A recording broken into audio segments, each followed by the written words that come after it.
Well, after overachieving through the first half of the season, the Red Sox wrap up their final five of Act 1 of the 2021 season. 1-4. Bill Koch from the Providence Journal in on the Sunday Night Sports Wrap now to break down the team.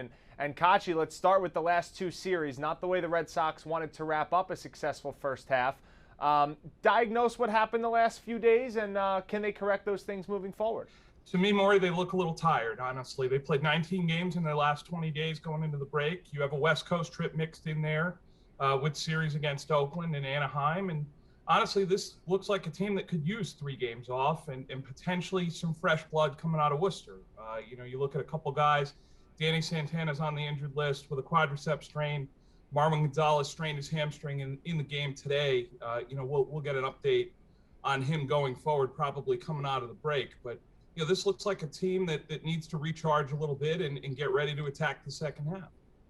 You talk about that tough stretch, 19-20. Right after they come out of the All-Star break, it's 18-18, all against division foes. And it starts with 4 games in the Bronx against the Yankees team that seems to have found their footing of late, against one of the best teams in baseball in the Houston Astros on the road, nonetheless. What's the challenge like for the Red Sox now beginning the second half as the target's on their back in first place? Well, they go into the break with a 1.5 lead over Tampa Bay, and I think this is just an opportunity for Boston to maybe spread that out a little bit. You're looking at 8 games against the Yankees. If you could manage to win 6 of those, let's say, mathematically you're going to make it hard for them over their last 55 or 60 to get back into this. And obviously the games against Tampa going forward will be critical because it looks like they're going to be closest to you in terms of the standings. So I think Boston will come back. I think they'll embrace the challenge. I also think that over that stretch, you're going to see some additions, whether it be from Worcester or a little early trade deadline activity in advance of the actual date on July 30th. You mentioned the reinforcements from Worcester. Chris Sale will throw 2 innings on Thursday down in Fort Myers. Alex Cora said he expects him to have a few rehab starts. When do you think the realistic date is for Sale to be back in uniform at Fenway Park? Well, their pitching coach, Dave Bush, spoke to us recently, and he said they want to bring Sale back as a starter, which means about 5 or 6 innings or so. And that means about 80 or 90 pitches, give or take.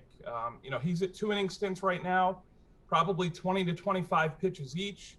You'd assume they'd build him up 10 to 15 each time. So you're looking at least 3 or 4 rehab outings. That's about 20, 25 days.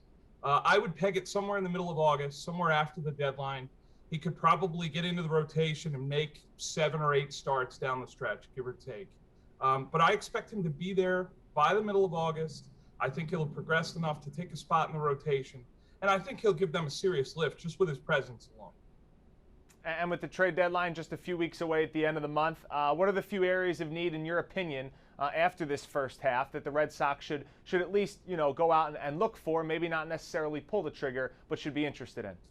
Well, just about every contender would be in the market for another relief arm. I'd be interested to see if they bring up Tanner Houck instead and maybe try to rest other areas of the bullpen, using him for 1 or 2 inning stints at times, like they've used Garrett Whitlock through the first half. I think they should be in the market for a starting pitcher. Even with Chris Sale coming back, you can't assume he's going to be the 2017 version. You wonder about Garrett Richards and Martin Perez at the end of the rotation.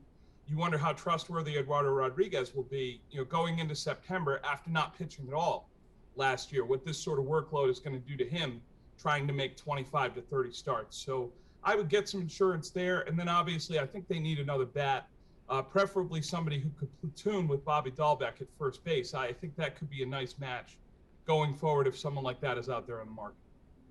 Bill Koch from the Providence Journal. Check his work out on Twitter and on Projo.com. Thanks so much for coming in on this Sunday night, Bill. We'll talk soon. Got it, Morey, anytime.